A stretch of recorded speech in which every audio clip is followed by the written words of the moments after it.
what I've done is I've said to the Republicans, show me what you've got. You've been sitting on the sidelines criticizing what we're proposing. He was just getting warmed up. A few minutes later, the president said this. Here's my thing. You got a better idea? Bring it on. But what I will not do is to stop working on this issue, because it is the right thing to do for America, and you need to let your members of Congress know they shouldn't give up. They should keep on pushing to make it happen. Now, the president's call is clear. He wants to hear from the opposition. He says he wants bipartisanship, but is he going to get it? Congressman Mike Pence, chairman of the Republican Conference Committee, is my guest now. Congressman, good afternoon. Hey, Megan, welcome back. Thank you so much. So is he going to get it? The president says he is committed to bipartisanship. Are you going to give it to him? Yeah.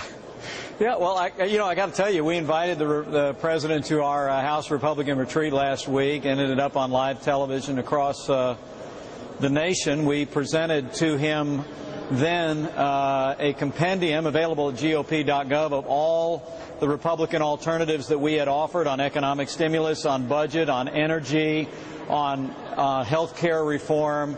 So I got to tell you, I'm pretty mystified to hear the president, heading out to the country yesterday and saying, I've told him, show me what you got. Excuse me, Mr. President, we just showed you what we got. You repeatedly acknowledged that we have, in fact, been offering solutions. And, it just gets a little bit frustrating when the president on Friday is acknowledging that Republicans have been offering positive alternatives.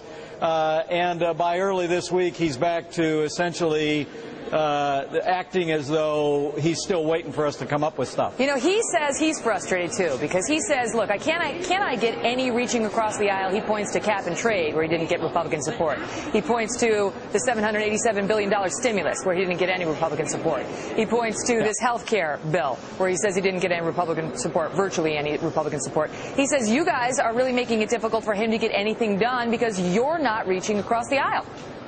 Well, look, bipartisanship doesn't mean giving Republicans the opportunity to vote for Democrat bills. Bipartisanship actually requires not reflexively saying no to every Republican proposal and then turning around and pretending like the Republicans didn't make any proposals at all. I mean, Megan, come on. You've heard the administration now for the last year telling the American people what liberals on the Hill have been telling the American people, that we're the party of no ideas. Well, the president acknowledged repeatedly on Friday in Baltimore at the Republican retreat that we have, in fact, offered ideas.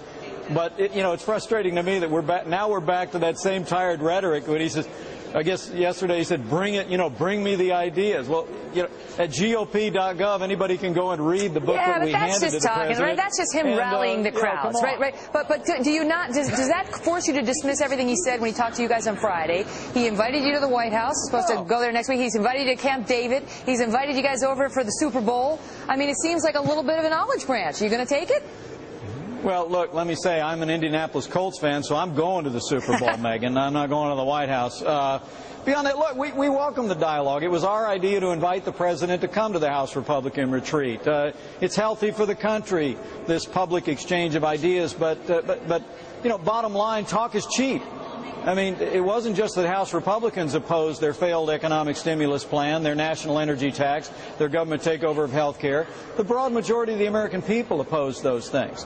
And until this administration begins to demonstrate a willingness to step away from all these big government schemes, higher taxes, more government, more deficits, more debt, then, all we're going to be doing here is talking, when the American people would really like us to be trying to listen to each other and find those areas of common ground that we can pursue in the best interest of the United States. But, when I listen to you talk, I think they're at loggerheads. They're at a stalemate. Nothing's going to happen because you guys are never going to bend on President Obama's health care ambitions and his cap and trade ambitions. And a lot of your supporters and your voters out there that's what they want, for you not to bend.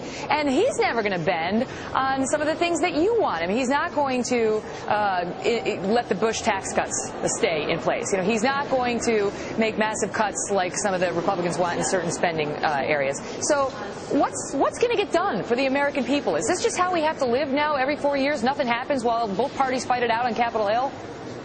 Well, the first thing that's going to get done is we're not going to do the wrong thing. I mean, House Republicans are going to continue to oppose policies that will drive our economy further in the tank that'll increase deficits and the burden of debt on our children and grandchildren.